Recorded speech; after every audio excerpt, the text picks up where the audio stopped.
Hello. We're going to start by discussing the clinical presentation, what it is and why does it matter.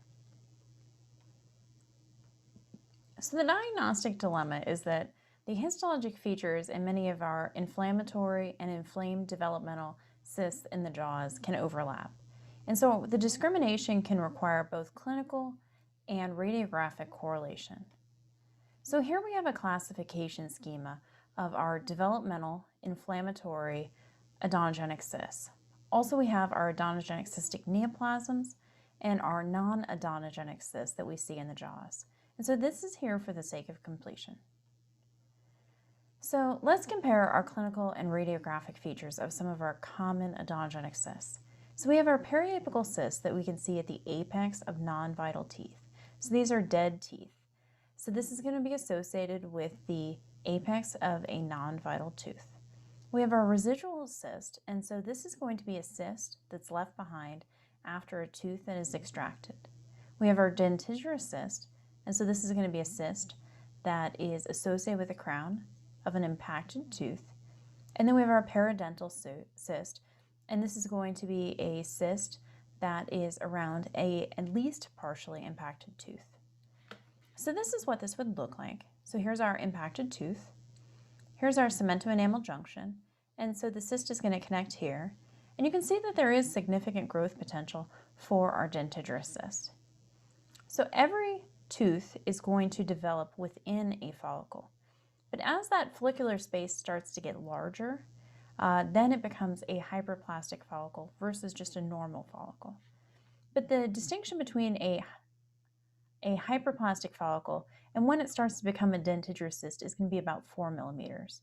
So if it's larger than 4 millimeters, then we start to think that it may be a dentigerous cyst versus just a hyperplastic follicle, and that's radiographically. Here we have a tooth that is partially exposed to the oral cavity, but then here at the distal or posterior aspect, it's also impacted within the bone. And here we can see this corticated cyst within the jaw. So this is what a hyperplastic follicle would look like histologically. And so we see this eosinophilic cuboidal lining, and there's a relatively flat interface between the cyst and the connective tissue. And so there's this tendency for the cyst lining to strip away. Here we see again that eosinophilic cuboidal appearance, but it can become more columnar in nature.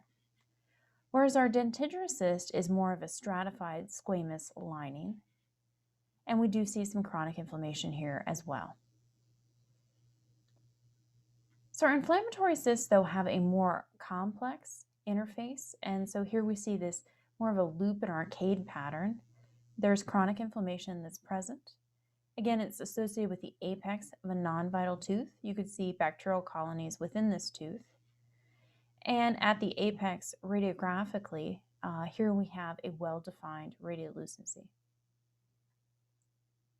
With any of our odontogenic cysts, we can see these eosinophilic kind of lamellated structures, and these are called Rushton or hyaline bodies. It's thought to be a secretory product of odontogenic epithelium. At one point, it was speculated to be of hematogenous origin. Also, it's thought to be a form of keratin, but on gross examination, this would be white. Some have described it as having like a hairpin configuration, but if you do see Rushton bodies, you know you're dealing with some form of odontogenic cyst. So it's not unique to periapical cysts. You can see it in other odontogenic cysts. So here we have a patient who is presenting with these crescent-shaped radiolucencies distal to partially impacted third molars. And so clinically, this would be described as pericornitis. This is what it would look like histologically. So we have this kind of squamous cyst lining. We have chronic inflammation. And so this would be an inflammatory type cyst, but if you did have that clinical history and you have that radiograph, then you could be more specific and call it a periodontal cyst. So it is an inflammatory type of cyst. But the question is, how does clinical context matter? And so here's another cyst that looks quite similar. Again, it's an inflammatory cyst. Here you have a nice loop and arcade pattern. The inflammation here is a bit brisker. You do have some more acute inflammation present as well. So again, the differential is going to favor an inflammatory type cyst. But here's our radiograph. And so this patient is going to be younger. They're in that mixed dentition. They have both primary and permanent teeth that are present. But they have well-defined, corticated, bilateral radiolucencies associated with the permanent first molars. And the patient is 6 years of age. And so this is a very specific type of lesion that we refer to as a buccal bifurcation cyst. It is a form of a periodontal cyst, and it is an inflammatory cyst. But these present in the first 2 decades of life, and they present with delayed eruption of the first or second molars. Clinically, you'll see tipping of the teeth, and the root tips can be pushed through the lingual plate, and the lingual cusp can protrude through the mucosa. As we saw here, you'll see a radiolucency that is well-defined and perhaps corticated. But the clinical significance is actually these teeth can be preserved. These cysts can just be enucleated. And so it's good for the patient in the sense that these teeth could last another 70 to 80 years. And in this particular case, it was bilateral, although that's not always the case. And so, both sides are involved. So here we're talking about 2 kind of cornerstone teeth that are of at least dental importance. Another case where we can have overlapping histologic appearance. Here we have kind of a textbook classic hyperplastic follicle, bilayered eosinophilic cuboidal epithelium. And if you think about it, this hyperplastic follicle is the follicle that a tooth develops within. Well, here we have an erupting tooth. This patient's probably around 6 years of age. And if this were to be biopsied, if this were to be unroofed, this is what the sample would look like. And so this is sometimes referred to as an eruption cyst. If there were trauma to this, the patient could bleed into this, and then it could actually look a bit more ominous.